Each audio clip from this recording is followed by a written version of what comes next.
Mi ex esposa me fue infiel y por eso nos divorciamos, pero ahora que tengo una nueva pareja, me está acosando para que se la presente. Ella dice que necesita explicarle a la nueva cuáles son sus reglas. La primera vez que Elisa escuchó a mi ex esposa decir que necesitaba conocerla para explicarle sus reglas sobre mí, estábamos sentados frente a un café y mi teléfono no dejaba de vibrar. Yo había subido una foto inocente de los dos y, en menos de 20 minutos, Mónica ya estaba escribiendo como si se hubiera activado una alarma. Unos días después estábamos sentados los cuatro en una mesa, mi nueva pareja, mi exesposa y el hombre con el que ella me había sido infiel. Ella con una carpeta en la mano, preparada para dar un discurso sobre cómo debía manejarse mi siguiente relación, como si yo fuera un electrodoméstico defectuoso que venía con manual. El momento en que Elisa giró la cabeza y le preguntó directamente a Julián si no le molestaba que su novia siguiera tan pendiente de su exmarido fue cuando todo se rompió. Ahí se acabó la obra y empezó el derrumbe de Mónica. Cuando me casé con Mónica, yo todavía creía que, si uno ponía suficiente paciencia y trabajo, cualquier relación podía salir adelante. Ella siempre tuvo una presencia fuerte, ocupaba la habitación entera con su opinión. Al principio me parecía hasta halagador que se fijara en cómo me vestía, en con quién salía, en cuánto tiempo pasaba con mi familia. Decía que quería una pareja que se viera a la altura, que mis amigos de toda la vida no me hacían bien, que si pasábamos demasiado tiempo con mis padres la gente iba a pensar que no teníamos vida propia. Yo confundí ese control con compromiso, como si vigilar cada aspecto de mi vida fuera una forma intensa de amor. Con los años, esa intensidad empezó a ahogarme. Cada decisión mínima se discutía como si fuera un atentado contra la relación. Si aceptaba una salida con compañeros de trabajo, era porque no la incluía. Si decía que estaba cansado, era porque ya no me esforzaba. Si mi madre me pedía ayuda un domingo, era porque ella nunca sería prioridad. Aún así, seguía intentando complacerla, porque la idea de fracasar en el matrimonio me daba más miedo que el desgaste diario. Hasta el día en que todo se volvió demasiado literal. Una tarde, buscando un archivo en su tablet, encontré una carpeta con fotos de un viaje a la playa que yo no había hecho. En ellas, Mónica aparecía abrazando a Julián, un tipo del gimnasio al que yo conocía de vista, como si llevaran juntos años. La confrontación fue una mezcla de teatro y reproches. Primero vino la fase de negación, luego el llanto, después las frases grandilocuentes de que se había sentido sola, de que yo la había empujado a eso con mi frialdad, de que la culpa no era de lo que hizo, sino de cómo yo la había hecho sentir. Llegó a decir que si yo hubiera sido más cariñoso, Julián nunca habría existido. 2 meses después, estábamos firmando el divorcio. En los papeles, el motivo era mutuo acuerdo. En la cabeza de Mónica, la historia era otra. No nos divorciamos porque me fue infiel, sino porque yo no tuve la capacidad espiritual de perdonarla y sanar. Era más fácil verse como una villana involuntaria que admitir que eligió traicionar. Tras el divorcio, me mudé a un departamento más pequeño, cambié de gimnasio, empecé terapia. Era raro llegar a casa y no tener a nadie diciéndome qué camisa era digna o cuánto tiempo era aceptable pasar frente al computador. Tenía silencios incómodos, sí, pero poco a poco ese silencio se volvió descanso. Un sábado, por impulso, me apunté a un curso de fotografía. Ahí conocí a Elisa, tímida al principio, con un humor seco que me descolocó. No trataba de corregirme la postura, ni de revisar mis mensajes, ni de opinar sobre mis amigos. Simplemente estaba. Cuando subí la primera foto con ella, una imagen tonta en una cafetería, el teléfono vibró antes de que yo siquiera cerrara la aplicación. Mónica me escribió un párrafo entero diciendo que necesitábamos hablar, que debía presentarle a esa chica cuanto antes, que no iba a permitir que otra mujer pasara por lo que ella había pasado conmigo. Decía que tenía derecho a explicarle sus reglas, porque nadie me conocía tanto como ella. Pensé que sería un arranque aislado, pero se convirtió en rutina, mensajes diarios, notas de voz larguísimas donde se describía como alguien que solo quería proteger a la próxima, llamadas a cualquier hora. Cuando la bloqueé, empezó a escribir desde otros números, luego por correo, luego a través de conocidos en común. Al principio intenté ignorarla por completo, pero el acoso se volvió tan insistente que empecé a sentir que, mientras no hubiera una escena en vivo, iba a seguir inventando historias sobre mí a distancia. Un día cedí, pero puse una condición muy específica: aceptaría verla solo si venía con Julián. Si todo estaba superado, no había motivo para que le molestara. Le mandé ese mensaje sabiendo que era tocar su punto ciego. Tardó en responder, pero terminó diciendo que le parecía sano que pudiéramos hablar los 4 como adultos. El día de la reunión elegí un café suficientemente público para que nadie se sintiera arrinconado, pero lo bastante tranquilo como para poder escucharnos. Llegamos Elisa y yo 10 minutos antes. Le conté todo desde el principio, nunca quise que supiera nada por boca de otra persona. Ella solo me pidió una cosa: que no discutiera, que no le diera material para seguir viéndose como mártir, que le dejara hablar hasta el final. Cuando Mónica entró, Venía con un vestido sobrio, la cara seria y una carpeta en la mano, como si estuviéramos en una mediación oficial. Julián venía detrás, con esa expresión de alguien que preferiría estar en cualquier otra parte. Nos sentamos los cuatro. Las primeras frases fueron corteses, saludos forzados, comentarios vacíos. En cuanto Mónica sintió que tenía el foco, abrió la carpeta y empezó su discurso dirigido a Elisa. Dijo que no tenía nada en su contra, que incluso se alegraba de que yo hubiera encontrado a alguien bueno, pero que se sentía moralmente obligada a advertirla. Se presentó como la que había aprendido a base de golpes, la que había sufrido en silencio mis defectos, la que ahora quería ahorrar sufrimiento a otra mujer. Luego empezó a enumerar lo que llamó, textualmente, sus reglas. Dijo que yo no soportaba que me criticaran en público y que, si lo hacía, me cerraba como un niño, que cuando trabajaba muchas horas había que hacerme sentir culpable, pero con cariño, para que volviera a priorizar, que emocionalmente era torpe y necesitaba guía constante, que era influenciable y que había que vigilar qué amigos mantenía cerca porque, si no, me desviaba. Hablaba de mí en tercera persona, como si no estuviera sentado frente a ella, como si fuera un caso de estudio que solo ella comprendía porque había sido mi esposa. Elisa escuchaba en silencio, apoyando las manos en la taza, sin interrumpir ni una vez. Cuando terminó su lista, Mónica respiró hondo, miró a Elisa esperando algún tipo de confirmación, quizá un gracias por el sacrificio. Yo estaba más pendiente de la cara de Julián, que llevaba rato mirando la mesa con la mandíbula apretada. Fue entonces cuando Elisa hizo algo que yo no habría podido hacer de esa manera. Sonrió, se inclinó un poco hacia adelante, y en lugar de responderle a Mónica, miró directamente a Julián. Le preguntó si no le molestaba que la mujer con la que vivía estuviera tan preocupada por explicar cómo había que vivir conmigo, en lugar de estar construyendo una vida con él. Lo dijo sin elevar la voz, sin sarcasmo, como quien señala algo obvio que nadie quería mencionar. El ambiente se congeló. Mónica intentó reírse, decir que no era para tanto, que sonaba feo si se decía así, que solo quería asegurarse de que yo estuviera en buenas manos. Elisa le respondió que yo tenía nombre, que se llamaba Rodrigo, no proyecto ni caso clínico, y que en toda su lista de reglas no había mencionado a Julián ni una sola vez, que la única persona que seguía siendo el centro de su preocupación era su exmarido, no el hombre con el que había decidido irse. Preguntó, sin levantar la voz, si no le parecía raro. Julián levantó la mirada y me sostuvo los ojos un segundo, como si buscara en mí una confirmación silenciosa de que no estaba exagerando al sentirse usado. Luego miró a Mónica, sacó su billetera, dejó dinero para el café y dijo que no tenía que haber ido, que nadie lo obligó a sentarse en esa mesa, pero que ella tampoco tenía que seguir hablando de su ex todo el tiempo. Se levantó y se fue sin mirar atrás. La carpeta de Mónica quedó abierta sobre la mesa, con sus hojas llenas de frases sobre mi carácter, como un guión abandonado. Ella se quedó pálida, luego roja, luego empezó a buscar cómo recolocar el papel.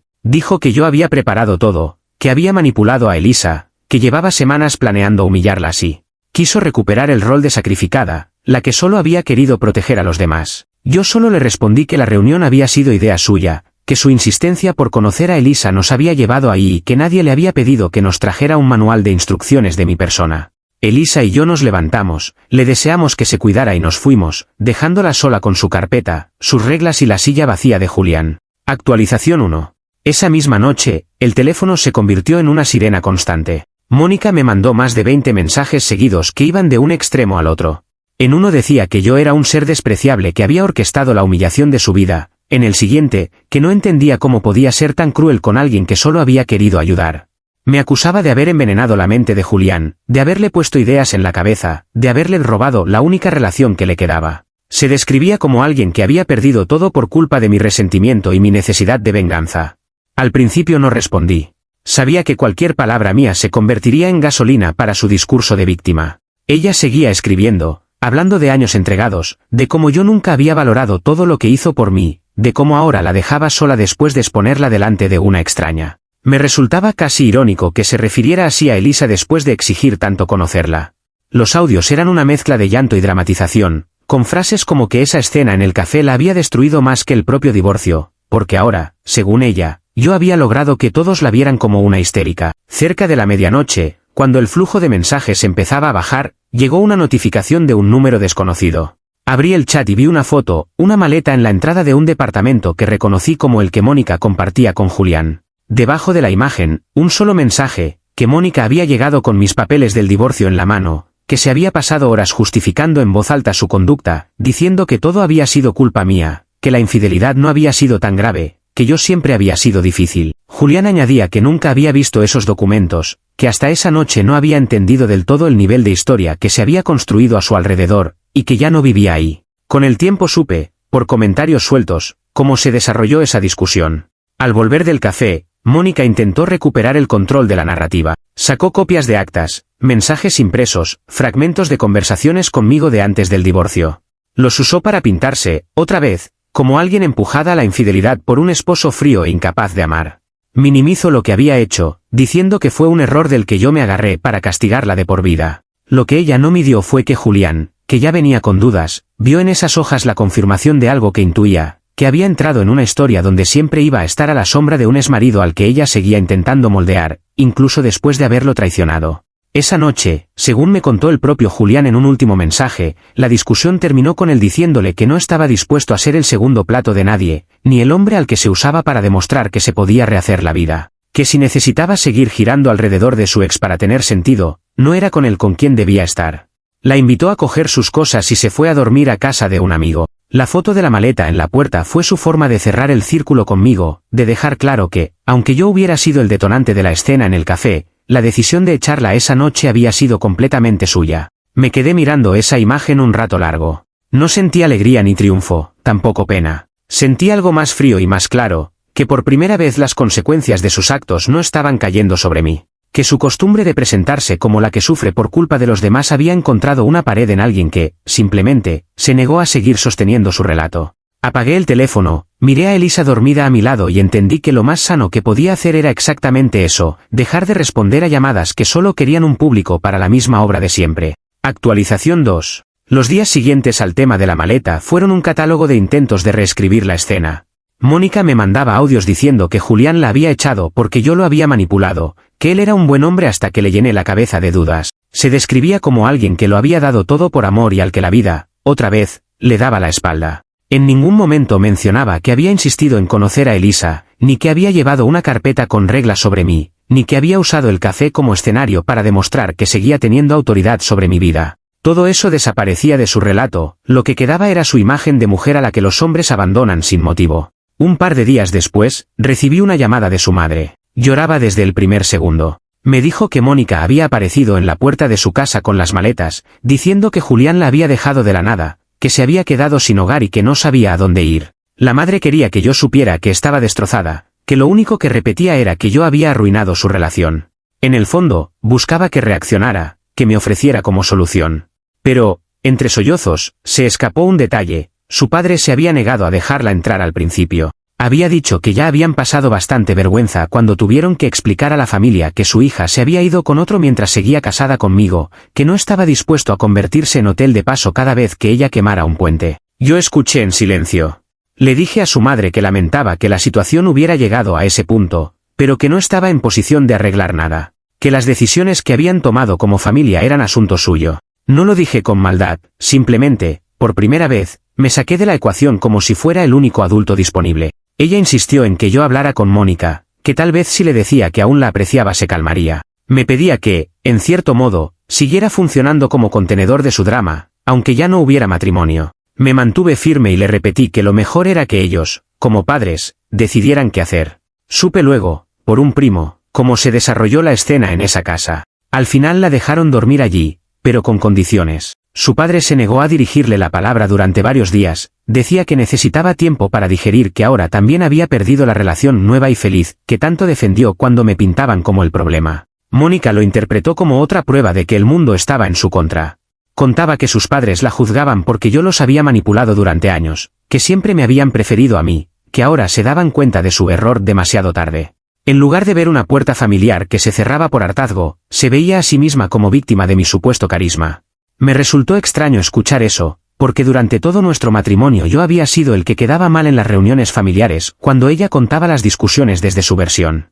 Ella se encargó de construir la idea de que yo era frío, distante, difícil. Aún así, ahora reescribía el pasado para colocarse en la posición exacta contraria, la hija incomprendida frente al yerno perfecto que habría hechizado a todos. Era como verla girar un cubo de Rubik emocional hasta encontrar la cara que la dejara en mejor lugar en cada contexto. Por respeto a la historia que tuve con ellos, no busqué a sus padres para corregir nada. Si ellos querían creer que mi influencia seguía manejando su percepción, era cosa suya. La realidad es que yo no había dicho una palabra de Mónica desde el divorcio, más allá de lo necesario en el café.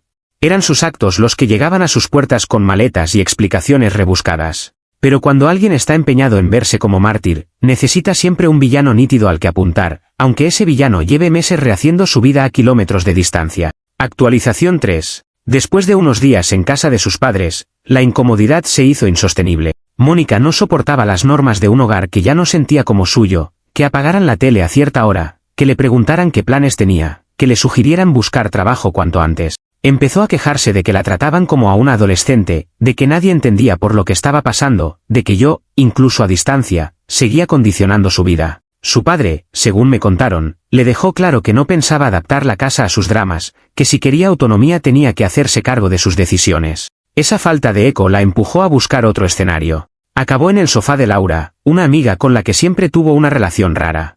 Mónica decía que eran como hermanas, pero yo había presenciado suficientes comentarios envenenados entre ellas como para notar la competencia constante. Aún así, cuando se vio sin opciones, fue Laura quien le abrió la puerta. Durante las primeras semanas, las historias que llegaban eran casi de novela, que dormía en el sofá, que guardaba su ropa en cajas, que no podía creer estar viviendo así después de todo lo que había dado en la vida. Laura la escuchaba, le prestaba ropa, le conseguía contactos para trabajos temporales. Con el tiempo, el tono cambió. Una conocida en común me contó que Mónica criticaba la decoración del departamento donde le daban techo, que decía que era deprimente, que no entendía cómo Laura podía vivir con tan poco gusto, que se quejaba de la comida, de que no había ciertas marcas que estaba acostumbrada a consumir, de que la cama del sofá le dolía la espalda. Todo, por supuesto, enmarcado como pruebas del descenso que había sufrido por culpa de hombres egoístas. En su narración, alojarse gratis en casa de una amiga no era una ayuda, sino otro capítulo de su martirio. En una cena, según me relataron, la tensión explotó. Mónica estaba contando por enésima vez cómo yo había arruinado su relación con Julián, cómo me las había arreglado para quedar bien delante de todos mientras ella cargaba con la etiqueta de infiel. En medio del monólogo, Laura la interrumpió, y con un tono menos paciente que de costumbre, le soltó que si yo estuviera tan obsesionado con ella como ella lo estaba conmigo, probablemente seguiríamos casados. Que tal vez el problema no era que los hombres la dejaran, sino que ella no soltaba las historias en las que ya no estaba invitada. El silencio después de esa frase debió ser denso. A los pocos días, dejé de ver fotos de Mónica con Laura en redes. Donde antes había selfies y frases de amigas para siempre, ahora solo aparecían mensajes genéricos. Supe después que Mónica había interpretado esa confrontación como una traición. Decía que Laura se había puesto de mi parte, que toda la gente terminaba seducida por mi cara de bueno, que nadie quería escuchar su verdad. No contemplaba que quizá la gente simplemente se cansaba de escuchar la misma historia donde el papel principal siempre era ella sufriendo por culpa de otro. Mientras tanto, yo iba enterándome de todo esto a saltos, casi por accidente. No porque buscara noticias, sino porque la ciudad no es tan grande y siempre hay alguien que quiere comentarte lo último. Aprendí a escuchar con una distancia rara, como si me estuvieran narrando la vida de un personaje que conocí en otra época. La constante era siempre la misma, sin importar el sofá donde cayera, Mónica transformaba a quien la ayudaba en público de su drama y cuando ese público se cansaba, pasaba al siguiente capítulo de su martirio personal, sumando nuevos villanos a la lista. Actualización 4. Con la red de apoyo física cada vez más desgastada, Mónica se refugió en el escenario donde todavía sentía control, las redes sociales. Empezó a publicar historias casi diarias con frases sobre mujeres destruidas por hombres cobardes, sobre ex que te señalan de loca para no asumir su culpa, sobre el dolor de ver cómo alguien a quien salvaste rehace su vida sin mirar atrás. No mencionaba nombres, pero quienes nos conocían no necesitaban demasiadas pistas para entender a quién se refería. En algunas publicaciones, se acercaba más al borde. Decía que había personas que no soportaban que ella hubiera intentado poner límites sanos, que la habían castigado por dar demasiado. Insinuaba que yo, con mi nueva relación, estaba haciendo teatro de pareja perfecta para esconder todo lo que había hecho antes. En una ocasión llegó a etiquetarme en una historia donde hablaba de hombres que arruinan la vida de una mujer y luego se lavan las manos. La historia desapareció a los pocos minutos, probablemente porque algún amigo le advirtió que eso podía tener consecuencias legales. Yo veía todo eso de reojo, cuando alguien me mandaba una captura o cuando algún conocido me preguntaba si pensaba responder. No tenía interés en entrar en un intercambio de indirectas. Lo hablamos muchas veces con Elisa, si empezábamos a contestar, Mónica obtendría justamente lo que buscaba, que era seguir siendo el centro de nuestra narrativa. La única respuesta que decidí dar fue una foto sencilla, un domingo cualquiera, en una terraza. Elisa y yo brindando con 2 copas de vino, sin poses espectaculares, con un texto corto, elegir la paz también es una forma de amor propio. Sin nombres, sin alusiones a nadie, sin hashtags dramáticos. La reacción fue curiosa. La mayoría de la gente que nos seguía lo interpretó como una celebración normal de pareja. Algunos pocos, que conocían los detalles, entendieron el mensaje de fondo. Mónica, en cambio, lo tomó como un ataque directo. A partir de esa foto, sus historias se volvieron frenéticas. Subía vídeos llorando, hablando de cómo yo posaba como hombre espiritual mientras dejaba mujeres rotas por el camino, de cómo el mundo aplaudía a quienes sabían vender una imagen, de cómo ella solo quería contar su verdad y todos la callaban. Lo que cambió no fue su discurso, sino la reacción de la gente. Donde antes recibía una lluvia de corazones y mensajes de apoyo, empezó a encontrar silencios incómodos. Algunos seguidores dejaron de verla porque el contenido era siempre el mismo. Otros se atrevieron a escribirle en público preguntas incómodas. ¿Por qué seguía hablando tanto de su ex? ¿Por qué convertía cada situación en una conspiración contra ella, que esperaba conseguir con tantas indirectas? Ella respondía que la estaban revictimizando, que incluso cuestionar su dolor era una forma de violencia. El círculo se fue cerrando, cada vez tenía menos eco, pero más necesidad de hablar. Para mí, fue la prueba de que la estrategia de no darle protagonismo funcionaba mejor que cualquier defensa elaborada. Mientras menos reaccionaba, más evidente quedaba que el conflicto existía solo de un lado. Elisa, que era la que más derecho tendría a sentirse atacada, lo resumió una noche con una frase simple: Mónica estaba intentando convertir nuestra historia en una secuela del drama que ella había escrito, y nosotros nos habíamos negado a actuar. Por primera vez, el guión que ella proponía no encontraba actores dispuestos a seguirlo. Actualización 5. Hoy ha pasado suficiente tiempo como para que todo aquello se sienta lejano, aunque las consecuencias sigan presentes. Mónica sigue en la ciudad, pero ya no como la mujer que organizaba cenas, viajes y proyectos de pareja que se desmoronaban en la práctica. Vive de trabajos temporales, saltando entre contratos cortos en tiendas, oficinas pequeñas, algún curso que intenta vender como reinvención personal. No ha encontrado un lugar estable, ni geográfico ni emocional, y eso la obliga a mantener viva la narrativa de que el mundo está en su contra para no mirar el patrón que se repite en sus decisiones. Sigue contando su historia, pero cada vez ante un público más reducido. Habla de sí misma como una mártir del amor, alguien que fue traicionada por un marido incapaz de perdonar, abandonada por un novio que no supo sostenerla cuando estaba rota, incomprendida por unos padres más preocupados por las apariencias que por el bienestar de su hija. En esa versión, sus actos son siempre reacciones inevitables a la crueldad ajena, nunca elecciones. Lo triste es que, a fuerza de repetirlo, ha quemado casi todos los puentes que podrían confrontarla con una lectura distinta. La gente que se queda cerca es, en su mayoría, la que no se atreve a decirle nada. Yo, en cambio, llevo una vida bastante sencilla con Elisa. Trabajo, ella también, tenemos nuestras rutinas, nuestros momentos de ocio, nuestras pequeñas discusiones normales que no se convierten en juicios sobre el valor de la relación. No tenemos una épica que mostrar, y creo que esa es justamente la diferencia. No pasamos los días explicándole al mundo que somos ni demostrando que somos mejores que nadie, simplemente vivimos. Cuando alguien menciona a Mónica, suele ser de pasada, como parte de una historia vieja. Elisa, que podría odiarla con razones, suele limitarse a decir que es alguien que nunca entendió que perder el control sobre otro no es sinónimo de ser víctima. No puedo decir que todo me resbale. A veces, alguna captura aislada o un comentario perdido me remueve cosas. Recuerdo quién fui en ese matrimonio, cuánto permití por miedo a quedar como el malo, cuántas veces dejé que ella definiera los términos de lo que estaba bien o mal en mi forma de ser. Pero también veo el recorrido, el divorcio, la cena del manual de instrucciones, la escena en el café, la maleta en la puerta del departamento de Julián, la llamada de sus padres, el sofá de Laura, las historias que se quedaron sin audiencia. Es una línea bastante clara de cómo, cuando alguien se empeña en verse como mártir, va empujando a todos a los extremos hasta que se encuentra sola en el centro del escenario. Si algo me queda de todo esto no es la sensación de haber ganado, sino de haber salido. Y sé que eso es precisamente lo que más la atormenta, que su opinión ya no define nada en mi vida, que puede montar todas las escenas que quiera y, aún así, yo no apareceré en ella. Para alguien que necesitaba ser indispensable hasta en la historia de su exmarido, convertirse en ruido de fondo es el mayor castigo. Yo no tuve que imponerlo ni planearlo, solo dejé de aplaudir. Y el telón, poco a poco, se fue cayendo solo.